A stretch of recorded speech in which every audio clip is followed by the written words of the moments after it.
monkey, monkey, monkey, and more. It's Steven's Monkey Reviews.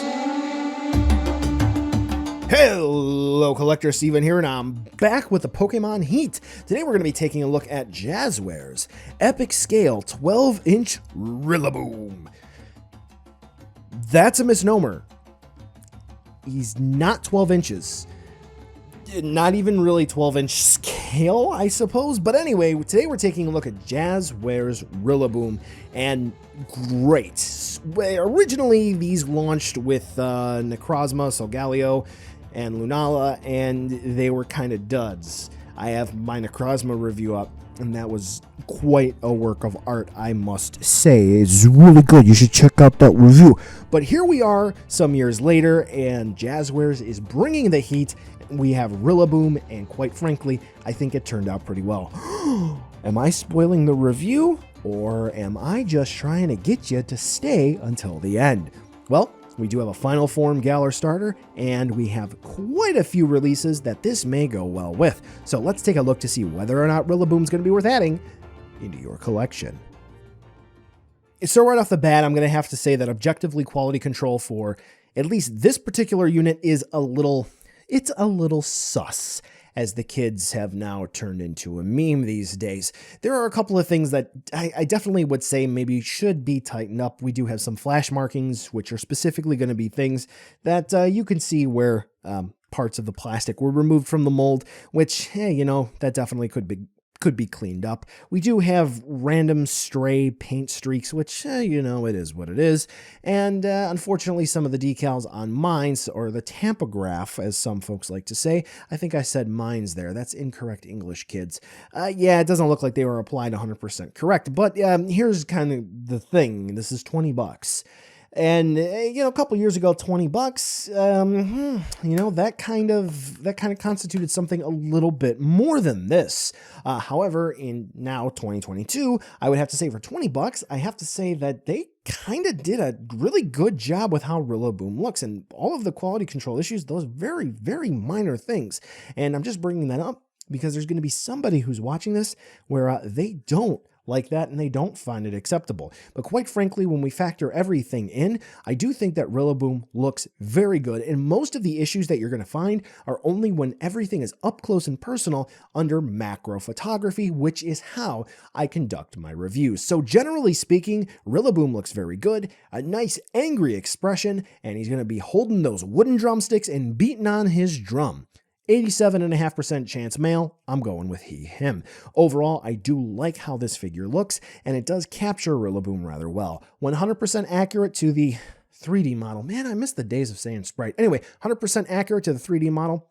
Not necessarily, but I do think he looks good. Now, I'm actually going to go ahead and talk about the accessories right here because it's rather straightforward. Rillaboom is going to come with his drum, and likewise, I think the quality control and the quality is going to be about equal to Rillaboom himself, and all of the decals, tampographs, whatever you're going to call them, they are applied just as neatly on the drum. Now, what's really cool is that the sculpt is actually accurate to what we have from the source material. Just at a quick glance, this larger scale compared to, let's say, the Pokemon Scale World release, you're not really able to tell what is going to be the front of the drum or the back of the drum. You just kind of take a quick glance at it and you're kind of wondering what's going on. However, if you take a nice look at it from the side, you can definitely see that there's going to be one part of it that sort of narrows out. That's going to be the front, and the larger side is going to be the back that's going to be facing Rillaboom. Now let's go ahead and talk about articulation. And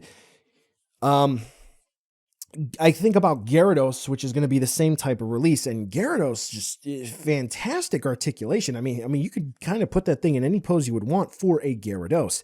Dragonite was kind of good. Venusaur kind of met everything. Rillaboom is going to have swivels and hinges in the shoulders, so we can spin the arms around fully. And they're going to move in and out at any point of that swivel. And the same thing is going to happen in the hips. There's not going to be a waist swivel, and they could have definitely put a hinge in the mouth. See Venusaur for what they could have done there.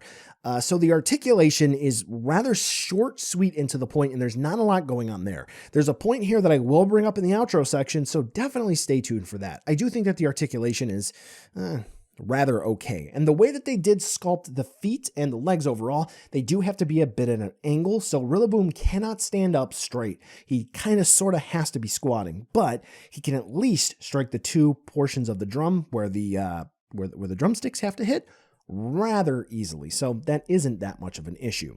So now let's go ahead and move on over to a size comparison with some of the Figma trainers from the Galar region. So you're going to see these pictures again when I get to those reviews, which will actually be coming up relatively soon. So, you're going to get a nice taste of how this figure is going to look with your Pokemon display. Or if you're only looking to get this, here's a nice size comparison with some other figures you just might have. So buy now, skip, or wait for a deal. This is going to be $20, and if you're an in-scale Pokemon collector, unfortunately, this probably won't be one-to-one, but quite frankly, I don't see anything else on the market that's really going to compare to this unless you're going to be sticking to a specific size, i.e. Pokemon Scale World. Otherwise, this is going to be a really great purchase. Now, this is going to be a big hunk of plastic, which is going to definitely be factored into the price. And this does affect things like being able to tighten up the quality control, which the issues are very minimal. So if you do have issues there, I don't know. Is that something you should really rethink about when you make your purchases? I'll leave that back to you. And the articulation, I do think that is just a little bit lacking, especially when we take into consideration he's kind of sort of always squatting. That's one thing that I do think that Jazwares really could have tightened up, that they could have fixed that. But $20, you want more Pokemon, fantastic purchase.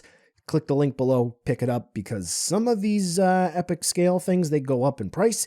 And if they don't get reissued, they hang up there for quite some time. So don't miss out.